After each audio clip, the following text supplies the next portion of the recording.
ओम श्री गुरुवे नमः। ओम शांति शांति शांति। प्रणाम भगवान। भगवान श्रीमद् भगवत गीता के 18वें अध्याय का श्लोक 54 लेंगे आज हम, और इसमें ज्ञान योग से पराभक्ति की प्राप्ति बता रहे हैं। तो लेते हैं भगवान 18/54। ब्रह्मभूतः प्रसन्न आत्मा न शोचति न कांक्षति समः सर्वेषु भूतेषु मद्भक्तिं लभते पराम। पद अच्छे लेते हैं भगवान। ब्रह्मभूत प्रसन्न आत्मा, सच्चिदानंद घन ब्रह्म के एक ही भाव से स्थित प्रसन्न मन वाला योगी न सोचती न कांक्षति, न तो किसी के लिए शोक करता है और न किसी की आकांक्षा करता है, ऐसा सर्वेषु भूतेषु समः समस्त प्राणियों में समभाव वाला योगी पराम मद भक्तिम लभते, मेरी पराभक्ति को प्राप्त हो जाता है। भगवान भावार्थ ले रहे हैं। ब्रह्म को प्राप्त हुआ प्रसन्न चित्त पुरुष न तो शोक करता है न कुछ चाहता है, उसकी सब प्राणियों में समदृष्टि होती है और वह मेरी पराभक्ति प्राप्त करता है। अब हम व्याख्या ले रहे हैं।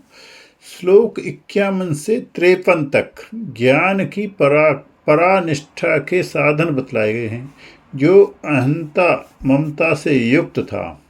इन साधनों के द्वारा वह उनसे मुक्त हो जाता है, परंतु अभी जीव भाव ही रहता है। इसे ज्ञान नहीं कह सकते।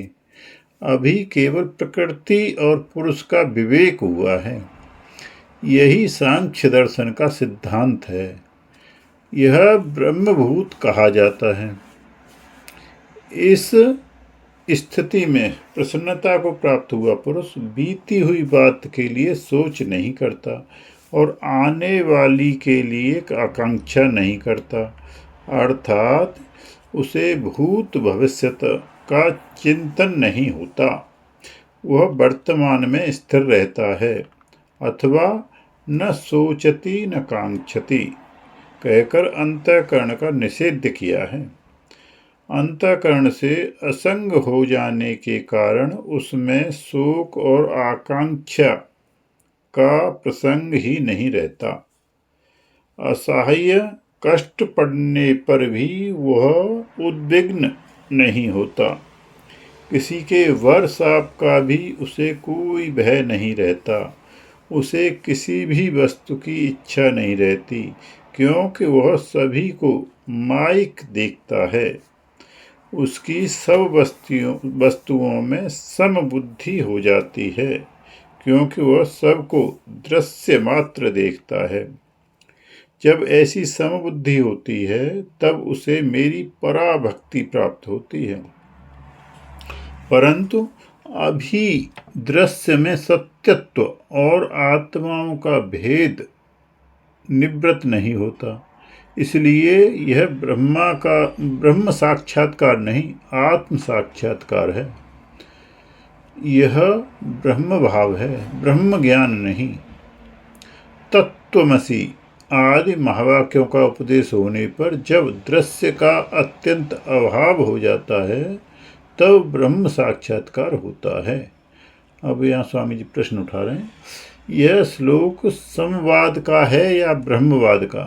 तो उत्तर दे रहे हैं, समवाद में द्वैत की सत्ता रहती है और ब्रह्मवाद में नहीं रहती। इस श्लोक में द्वैत की सत्ता स्वीकार की है, इसलिए यह समवाद का है। यहाँ तो सांख्यवाद की ही परिपक्व अवस्था बतलाई है। यह पराभक्ति ज्ञान नहीं, ज्ञान का साधन है। तत्व ज्ञान का स्वरूप तो श्लोक 55 में कहेंगे। ब्रह्मभूत शब्द से भी यहाँ दृष्टा का बोध कराया है। जैसा कि योग सूत्र में कहा है, तदा दृष्टु स्वरूपो अवस्थानम। सांख्य से दृष्टा की उस स्वरूप स्थिति को ही समबुद्धि कहते हैं। भक्ति में सब भगवान, इसी को समबुद्धि कहते हैं। और ज्ञान में सब मैं हूँ, अन्य सत्ता का अत्यंत अभाव है, यह समबुद्धि है। और इसके आगे भगवान कर लेंगे। प्रणाम।